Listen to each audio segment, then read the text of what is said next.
Hello my dear friends, welcome back to the channel. यार, आज फिर बहुत दिनों के बाद वीडियो रिकॉर्ड हो रही है। सो अपना प्यार मोहब्बत बनाए रखें। तो चलिए, आज फाइनल ईयर की ग्रेजुएशन फाइनल ईयर में जो हमारा मैनेजमेंट अकाउंटिंग होता है, तो कॉस्ट एंड मैनेजमेंट अकाउंटिंग का एक मोस्ट इम्पोर्टेंट चैप्टर शुरू करने वाले हैं। और वो कौन सा है जी? तो absorption and marginal costing. Right, absorption और मार्जिनल कॉस्टिंग शुरू करने वाले हैं। देखो, एब्जॉर्प्शन एंड मार्जिनल कॉस्टिंग जो है वो एक टेक्निक है। ठीक है, ये जो एब्जॉर्प्शन कॉस्टिंग और मार्जिनल कॉस्टिंग, वो दो टेक्निक है। ठीक है, क्या करने की? कॉस्ट और प्रॉफिट को डिटरमाइन करने की, कि भाई कंपनी गुड्स को मैन्युफैक्चर कर रही है। ठीक है, तो गुड्स को बेचने पर कितना प्रॉफिट होगा और कितना लागत आएगा। ठीक है, ये हमने सीवीपी एनालिसिस में भी कवर किया है। राइट, वो हमने पढ़ा है उस चैप्टर में, कॉस्ट वॉल्यूम प्रॉफिट एनालिसिस की प्रॉफिट कैसे उसमें फाइंड करी जाती है। तो थोड़ा सा उस टेक्निक का यूज़ होगा यहाँ पे मार्जिनल कॉस्टिंग में। ठीक है, मार्जिनल कॉस्टिंग में यूज़ होगा। तो बेसिकली आज एब्जॉर्प्शन और मार्जिनल कॉस्टिंग शुरू करने वाले हैं। ठीक, तो देखो, ये बहुत ही सिंपल है कि, और ये जो चैप्टर है ना, बहुत सिंपल, कुछ इसमें दिमाग लगाने वाली मतलब ज़्यादा कुछ कॉम्प्लिकेटेड चीज़ें है ही नहीं।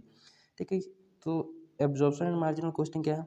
There are two important technique. ठीक है, simple. There are two important क्या टेक्निक एसर्टेनिंग प्रोडक्ट कॉस्ट और प्रॉफिट। प्रोडक्ट की कॉस्ट और प्रॉफिट को एसर्टेन करने के लिए, राइट, पता करने के लिए हमारे पास दो टेक्निक है, एब्जॉर्प्शन और मार्जिनल कॉस्टिंग। ठीक, अब देखो, एब्जॉर्प्शन कॉस्टिंग और मार्जिनल कॉस्टिंग में आज की वीडियो में हम लोग शुरू करने वाले हैं एब्जॉर्प्शन कॉस्टिंग। मार्जिनल कॉस्टिंग अगले में शुरू करेंगे। आज की वीडियो में एब्जॉर्प्शन कॉस्टिंग, जिसको फुल कॉस्टिंग, टोटल कॉस्टिंग भी कहा जाता है। ठीक है, अलग अलग नाम है। ठीक है, तो उसमें कोई दिक्कत नहीं है। अब देखो, एब्जॉर्प्शन कॉस्टिंग में क्या होता है, सिंपल। एब्जॉर्प्शन कॉस्टिंग में बेसिकली जितने भी, देखो, प्रॉफिट कैसे निकाला जाता है, सिंपल सा फंडा अगर देखोगे तो जो भी हमारा सेल्स होगा, अगर उसमें से मैं टोटल कॉस्ट माइनस कर दूँ तो हमारा प्रॉफिट निकल के आ जाएगा। नॉर्मल सी बात है। मान लो 100 रुपये की मैंने कोई गुड्स सेल करी, उसको बनाने पे टोटल खर्चा मान लो 60 रुपये का आया। ठीक है, तो 60 रुपये का खर्चा आया और मैं बेच रहा हूँ 100 में। ठीक है, तो मेरा प्रॉफिट कितना? 40 रुपये का फ़ायदा है। तो यही सेम टेक्निक यूज़ किया जाता है एब्जॉर्प्शन कॉस्टिंग में। राइट, कि भाई एब्जॉर्प्शन, अब देखो, जो टोटल कॉस्ट है 60। ठीक है, कॉस्ट को अगर मैं बाइफरकेट करूँ तो बेसिकली दो टाइप। ठीक है, फिक्स कॉस्ट और वेरिएबल कॉस्ट होते हैं। राइट, जो फिक्स कॉस्ट तो फिक्स रहते हैं और वेरिएबल कॉस्ट क्या होते हैं जी? वेरी करते हैं इन प्रोपोर्शन टू प्रोडक्शन। ठीक है, कि जितना आप प्रोडक्शन करोगे उसके हिसाब से वेरिएबल कॉस्ट चेंज होगा, और फिक्स कॉस्ट तो फिक्स्ड ही रहता है। राइट, तो देखो, एब्जॉर्प्शन कॉस्टिंग बहुत सिंपल है। इसमें बेसिकली होता क्या है, ऑल कॉस्ट फिक्स्ड और वेरिएबल। ऑल कॉस्ट में सभी कॉस्ट आ जाएंगे, फिक्स्ड प्लस वेरिएबल, जो कि चार्ज किया जाता है ऑपरेशन। ठीक है, चार्ज टू ऑपरेशन। ठीक है, प्रॉफिट कैसे निकाला जाता है? Sales minus total cost. ठीक, और टोटल कॉस्ट में हमने क्या लिया? फिक्स्ड और वेरिएबल दोनों को कंबाइन किया। ठीक हो गया जी, जो कि यहाँ पर एग्जाम्पल के हिसाब से 60 रुपीज़ है। तो बात बड़ी सिंपल से है। एब्जॉर्प्शन कॉस्टिंग में क्या करना है, ऑल कॉस्ट चाहे फिक्स्ड हो चाहे वेरिएबल है, उसको चार्ज करना है ऑपरेशन में। ठीक है, कि वो टोटल जो खर्चा है वो प्रोडक्ट को बनाने पे लगा है। ये हम एजम्पशन है इसका, जो वो है बेसिकली इसके अंदर क्या होता है। अब देखो, बेसिकली आगे क्या बोल रहा है, all cost are classified into 3 categories. अब इसमें, इस मेथड में एब्जॉर्प्शन कॉस्टिंग जो है वो ऑल कॉस्ट यानी कि टोटल कॉस्ट, टोटल कॉस्ट को 3 पार्ट में क्लासीफाई किया गया है। देखते हैं, ये अभी रेज हो जाएगा। ठीक, इसको थोड़ा ऊपर करते हैं। हाँ जी, देखिए, जितने भी टोटल कॉस्ट हैं, ऑल कॉस्ट, उसको क्लासीफाई किया गया है कितने में? 3 पार्ट्स में। पहला मैन्युफैक्चरिंग कॉस्ट, मैन्युफैक्चरिंग और फैक्ट्री कॉस्ट। बात क्लियर है? पहला क्या? मैन्युफैक्चरिंग कॉस्ट या फिर फैक्ट्री कॉस्ट इसको बोलेंगे। दूसरा एडमिनिस्ट्रेशन कॉस्ट, जिसको ऑफिस से रिलेटेड होता है। और तीसरा सेलिंग एंड डिस्ट्रीब्यूशन। ठीक है, जो कि सामान बनने के बाद सेलिंग करने पे जितना खर्चा आएगा वो उसको बोलेंगे सेलिंग एंड डिस्ट्रीब्यूशन कॉस्ट। तो एब्जॉर्प्शन कॉस्टिंग में कॉस्ट को 3 पार्ट्स में क्लासीफाई किया गया है। मैन्युफैक्चरिंग कॉस्ट, जिसको फैक्ट्री कॉस्ट, क्योंकि गुड्स तो मैं फैक्ट्री में ही बनेगी, तो मैन्युफैक्चरिंग कॉस्ट बोलो या फैक्ट्री कॉस्ट बोलो। ठीक है, तो एडमिन कॉस्ट अलग हो जाएगा ऑफिस से रिलेटेड, और ये हमारा सेलिंग एंड डिस्ट्रीब्यूशन 3 पार्ट में क्लासीफाई हो गया। क्लियर है? ठीक है, अब देखो, जो मैन्युफैक्चरिंग कॉस्ट होता है या फैक्ट्री कॉस्ट, इसमें क्या क्या इंक्लूड होता है। डायरेक्ट मटेरियल, डायरेक्ट लेबर और एक्सपेंसेस। ठीक है, डायरेक्ट मटेरियल, डायरेक्ट लेबर और डायरेक्ट एक्सपेंसेस प्लस में फैक्ट्री के जो कॉस्ट होते हैं अलग से, जो फैक्ट्री के वेरिएबल ओवरहेड या फिक्स ओवरहेड जो भी है, वेरिएबल प्लस फिक्स ओवरहेड, इनको हम मैन्युफैक्चरिंग कॉस्ट में ही कवर करते हैं। यानी कि प्राइम कॉस्ट तो होगा, प्राइम कॉस्ट यानी कि डायरेक्ट मटेरियल, डायरेक्ट लेबर और डायरेक्ट एक्सपेंसेस। जो पर्टिकुलर प्रोडक्ट को मैन्युफैक्चर हो रहा है, बन रहा है, उस प्रोडक्ट को बनने पे मटेरियल कितना लगा, जो उस प्रोडक्ट को बनाया उसकी लेबर के खर्चे कितने हैं, और उस प्रोडक्ट से रिलेटेड अगर कोई पर्टिकुलर एक्सपेंस है तो उसको जोड़ के वो हमारा नेट क्या हो जाएगा, प्रोडक्ट का बनने का खर्चा। उसमें फैक्ट्री में अगर कोई खर्चा और किया गया है तो वो फैक्ट्री का एक्सपेंस लिया जाएगा। ठीक है, डायरेक्ट फिक्स प्लस वेरिएबल दोनों को कवर किया जाता है इधर मैन्युफैक्चरिंग कॉस्ट में। ठीक है, और एडमिन और जो ये कॉस्ट है, एडमिन और एडमिनिस्ट्रेटिव, उसको पीरियड कॉस्ट हमें ट्रीट करना है, जो कि पीएल अकाउंट में चार्ज किया जाएगा, प्रॉफिट एंड लॉस अकाउंट में। सिंपल, पीरियड कॉस्ट, तो ये इसको भी डिडक्ट करेंगे प्रॉफिट निकालने के लिए, लेकिन इसको पीएल में चार्ज किया जाएगा, मतलब पहले ग्रोस प्रॉफिट निकाला जाएगा। ठीक है, जो भी सेल्स होगा उसमें से सबसे पहले ये मैन्युफैक्चरिंग कॉस्ट को माइनस करेंगे। ठीक, कि गुड्स को बनाने पे एक्चुअल खर्चा कितना है, ग्रोस प्रॉफिट, उसके बाद हम पीरियड कॉस्ट यानी कि एडमिन और सेलिंग एंड डिस्ट्रीब्यूशन को माइनस करेंगे। ठीक, तो ये चीज़ें हैं, और इसमें देखते हैं कुछ और नीचे बोला गया है। तो ये सब ये जो मैन्युफैक्चरिंग कॉस्ट है, इन सब को अगर मैं जोड़ दूँ मतलब, तो इसको प्रोडक्ट कॉस्ट बोला जाएगा। सिंपल है। और जो क्लोजिंग स्टॉक, इस मेथड में देखना, जो एब्जॉर्प्शन कॉस्टिंग मेथड है, इसमें जो क्लोजिंग स्टॉक है वैल्यूड एट फैक्ट्री कॉस्ट पे वैल्यू किया जाएगा। ठीक है, ये बात तो समझ में आ जाएगी बहुत इजीली, कुछ हार्ड एंड वो नहीं है। जब हम लोग न्यूमेरिकल सॉल्व करेंगे ना तो उसमें बहुत ईजीली समझ में आएगा। एक एग्जांपल से भी थोड़ा सा देखो, लेट अस सपोज कि गुड्स जो है, गुड्स जो है वो 500 यूनिट्स बना है। ठीक है, 500 बना है, जिसमें से हमने 400 बेच दिया है, तो क्लोजिंग स्टॉक कितना बचा, 100 बचा। ठीक है, जो कि ईयर के एंड में दिखेगा या फिर मंथ के एंड में। तो क्लोजिंग स्टॉक का जो वैल्यू कैसे किया जाएगा, फैक्ट्री कॉस्ट के बेसिस पर। लेट सपोज कि 500 यूनिट्स को बनाने पे फैक्ट्री कॉस्ट लग गया हमारा 1000, राइट, 1000 लगा, फैक्ट्री कॉस्ट लगा 1000। तो भाई 100 को बनाने पे कितना लगा होगा, तो सिंपल 1000 हमारा 500 का है कि नहीं। ठीक है, तो 500 से डिवाइड कर दो और मल्टीप्लाई करो कितना से, 100 से। तो उस केस में जो वैल्यू निकल के आएगी वो हमारा क्या हो जाएगा जी, वो हमारा वैल्यू ऑफ क्लोजिंग स्टॉक हो जाएगा। तो क्लोजिंग स्टॉक जो वैल्यू इसमें वैल्यू करी जाएगी वो फैक्ट्री कॉस्ट के हिसाब से करी जाएगी। और फैक्ट्री कॉस्ट कौन सा है, ये बात समझ में आई। फैक्ट्री कॉस्ट ये सारी चीज़ों, जैसे कि लेबर हो गया, मटेरियल, ओवरहेड और फैक्ट्री के एक्सपेंसेस। करेक्ट है, तो ये हमारा बेसिकली एब्जॉर्प्शन कॉस्टिंग, बात बड़ी सिंपल सी है। राइट, एब्जॉर्प्शन कॉस्टिंग, जिसको फुल कॉस्टिंग, टोटल कॉस्टिंग, इसमें सारे cost fix plus variable charge किया जाएगा प्रोडक्शन में, ऑपरेशन में। ठीक है, प्रॉफिट निकालने के समय सेल्स माइनस टोटल कॉस्ट कर देंगे, यही वाला सिंपल फंडा। और इसमें 3 पार्ट में क्लासीफाई किया गया है कॉस्ट को। सिंपल, अब आगे चलते हैं कि एक्चुअल में फॉर्मेट क्या है प्रॉफिट को एसरटेन करने का इस एब्जॉर्प्शन कॉस्टिंग के हिसाब से। राइट, तो वो देखते हैं। देखो यहाँ पर हमने फॉर्मेट बना के रखा हुआ है। देखो, ascertainment of profit under absorption costing. बात बड़ी सिंपल है। एब्जॉर्प्शन कॉस्टिंग के अंदर में हम लोग प्रॉफिट कैसे एसरटेन करेंगे, इनकम स्टेटमेंट बनाते हैं। एक स्टेटमेंट बनता है, राइट, जिसको इनकम स्टेटमेंट बोलेंगे। तो इनकम स्टेटमेंट, ये हमारा डबल लाइन ऐसे खींच लेना। ठीक है, तो पहले सबसे पहले सेल्स कितने रुपए का हुआ है, उसमें से कॉस्ट ऑफ गुड्स मैन्युफैक्चर्ड, जिसको फैक्ट्री कॉस्ट भी हमने जस्ट प्रीवियस स्लाइड में देखा है।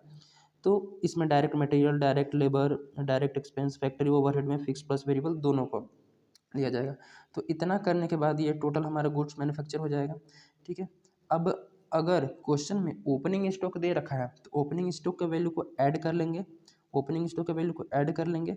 ठीक है, और क्लोजिंग स्टॉक के वैल्यू को माइनस कर देंगे। ठीक है, क्लोजिंग स्टॉक वैल्यू, जो क्लोजिंग स्टॉक अगर क्वेश्चन में है कि सामान बच गया है, मान लो वही एग्जांपल 500 हमने बनाया इस बार। ठीक है, और लेट सपोज कि ओपनिंग स्टॉक 100 है, तो ऐड कर लेंगे ओपनिंग स्टॉक, तो total 600 during the year units हो गए। और मान लो हमने 400 ही बेच पाए, ठीक है, ड्यूरिंग द ईयर 400 सेल हो पाया, तो 200 हमारा क्लोजिंग स्टॉक रह जाएगा। सिंपल सी बात है। तो क्लोजिंग स्टॉक का वैल्यू जो भी होगा उसको हम क्या कर लेंगे, माइनस कर लेंगे, क्योंकि वो तो बिका नहीं, और जो बिका नहीं 400 सेल हुआ तो 400 सेल को यहाँ उसका लिया जाएगा और 400 सेल में से 400 की वैल्यू को हम कंसिडर करेंगे। ठीक है, तो क्लोजिंग स्टॉक जो वैल्यू होगा उसको हम क्या कर देंगे जी, लेस कर देंगे। बात बड़ी सिंपल सी है। पूरा क्लियर करते हैं। हाँ जी, तो सिंपल इनकम स्टेटमेंट कोई हार्ड मतलब कोई उसमें वो नहीं है। सबसे पहले सेल्स ले लिए, फिर गुड्स मैन्युफैक्चर यहाँ तक, ओपनिंग स्टॉक है तो प्लस, क्लोजिंग स्टॉक है तो माइनस। फिर अगर under absorption of factory overhead अगर अंडर एब्जॉर्प्शन है तो उसको ऐड कर लेंगे। अगर over absorption of factory overhead question में स्पेसिफिकली बताएगा। ठीक है, तो अगर अंडर एब्जॉर्प्शन है तो ऐड, ओवर एब्जॉर्प्शन है तो लेस कर लेंगे। ठीक है, और उसके बाद जो फिगर निकल के आएगी इसको थोड़ा छोटा कर लेते हैं। हाँ जी, अब देखिए, तो ये जो फिगर निकल के आएगी बात बड़ी सिंपल सी है, इसको बोलेंगे ग्रॉस प्रॉफिट। ग्रॉस प्रॉफिट में से लास्ट में हमने एडमिन और selling distribution overhead fix plus variable दोनों को यहाँ पर लेस करेंगे। ये हमारा पीरियड कॉस्ट था, ये जो था पीरियड कॉस्ट था, इसलिए इसको हम यहाँ पर ग्रॉस प्रॉफिट में से माइनस करेंगे जो कि पीएल अकाउंट में चार्ज करेंगे। ठीक है, इसको पीएल अकाउंट में चार्ज किया जाता है। तो और बाकी हमारा नेट प्रॉफिट तो बहुत ही सिंपल है। इनकम स्टेटमेंट से मतलब एब्जॉर्प्शन कॉस्टिंग से कैसे फाइंड आउट करना है प्रॉफिट। ठीक, तो सबसे पहले सेल्स ले लेंगे, गुड्स मैन्युफैक्चर, अगर ये सब नहीं है तो यहाँ से डायरेक्ट माइनस करेंगे ग्रॉस प्रॉफिट, उसमें से सेलिंग एंड डिस्ट्रीब्यूशन। अगर ये सब है तो ओपनिंग स्टॉक ऐड कर लेंगे, closing stock minus, under absorption factory overhead तो ऐड, और ओवर एब्जॉर्प्शन लेस। ठीक है, बहुत सिंपल है। अब एक क्वेश्चन के हेल्प से देख लेते हैं कि बेसिकली जो एब्जॉर्प्शन कॉस्टिंग के अंदर प्रॉफिट एक्चुअल में कैसे फाइंड करी जाती है। ठीक है, तो नेक्स्ट स्लाइड हमारा यही से क्वेश्चन है यहाँ पे। ओ जी, ये क्या हुआ, चलिए ये तो लगता है अ कंपनी, देखो क्या लिखा हुआ है, a company manufacture single product x. ठीक है, जिसका डेटा कुछ दे रखा है। ये छोटा क्यों नहीं हो रहा है जी, छोटा होना चाहिए था, हो नहीं रहा है।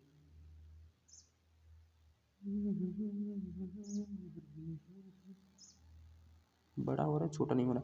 चलो कोई बात नहीं, देख लेते हैं। अ कंपनी मैन्युफैक्चर एक्स, जो प्रोडक्ट है एक्स वो मैन्युफैक्चर करता है और डेटा जनवरी 2021 से, देखो प्रोडक्ट कॉस्ट पर यूनिट, इसको मैं ज़रा बुक से पढ़ देता हूँ क्योंकि इसमें कुछ गड़बड़ी हो गई है।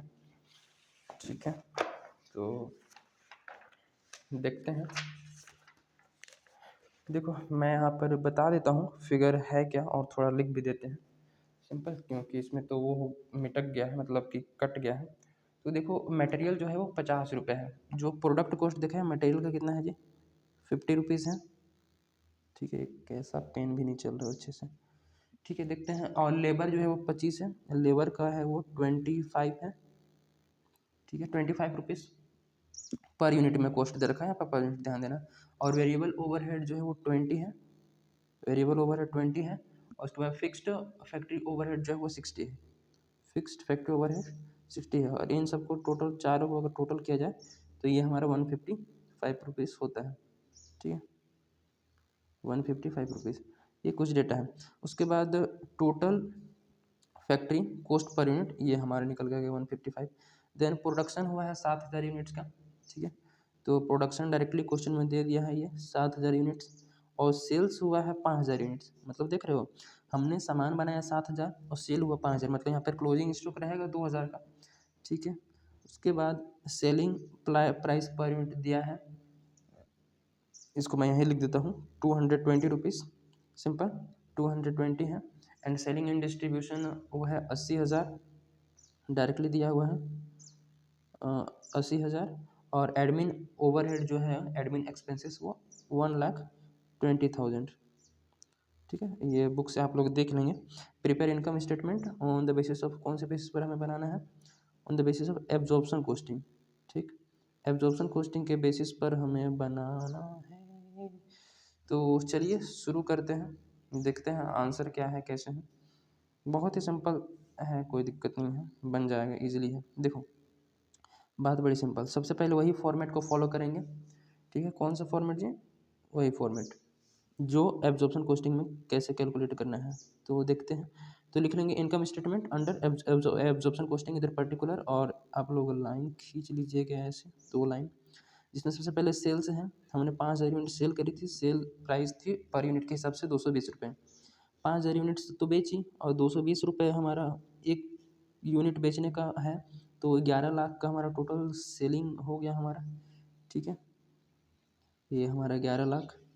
उसके बाद अब इसमें माइनस करेंगे कॉस्ट ऑफ गुड्स मैन्युफैक्चर्ड, तो कॉस्ट ऑफ गुड्स मैन्युफैक्चर्ड ये देखो ये कहाँ गया भाई, कॉस्ट ऑफ गुड्स मैन्युफैक्चर यहाँ से यहाँ तक, ठीक है, जिसमें डायरेक्ट मटेरियल है, डायरेक्ट मटेरियल 7,000। अब देखो मैन्युफैक्चरिंग हुआ है 5,000, ठीक है, मैं यहाँ पर लिख देता हूँ, गुड्स जो है वो मैन्युफैक्चर हुआ है कितना 7,000 यूनिट, सेलिंग भले कितना भी करी हो, तो जितना मैन्युफैक्चर करोगे उतना पे खर्चा लगेगा ना, उतना पे खर्चा लगेगा। तो 7,000 यूनिट्स को बनाने के लिए, और एक मटेरियल डायरेक्ट मटेरियल एक यूनिट का 50 रुपीज़ है, तो 3,50,000 हो गया टोटल मटेरियल का खर्चा, और डायरेक्ट में लेबर का खर्चा 1,75,000, उसके बाद फैक्ट्री ओवरहेड में वेरिएबल 1,40,000, और फिक्स्ड कितना, फिक्स्ड हमारा है 7,000 60 रुपीज़ के हिसाब से, ठीक है। फैक्ट्री ओवरहेड फिक्स्ड और वेरिएबल दिया हुआ था पिछले स्लाइड में, अगर देखोगे ध्यान से तो यहाँ पे दिखाता हूँ, ये देखो जी, यहाँ पे था हमारा, ये देखो वेरिएबल ओवरहेड और फिक्स्ड ओवरहेड, ठीक है, जो कि क्वेश्चन में इधर 20 था और इधर 60 था, ठीक हो गया, 20 था और 60 था, तो उसी के हिसाब से यहाँ पर हमने लिया हुआ है, ये कहाँ गया 20 और ये 60 रुपीज़, तो ये हमारा direct material direct labour factory का हो गया, ये हमारा टोटल अभी निकल के आ गया, कॉस्ट कितने का जी, कॉस्ट निकल के आ गया 7,000 यूनिट्स का कॉस्ट निकल के आ गया, ठीक।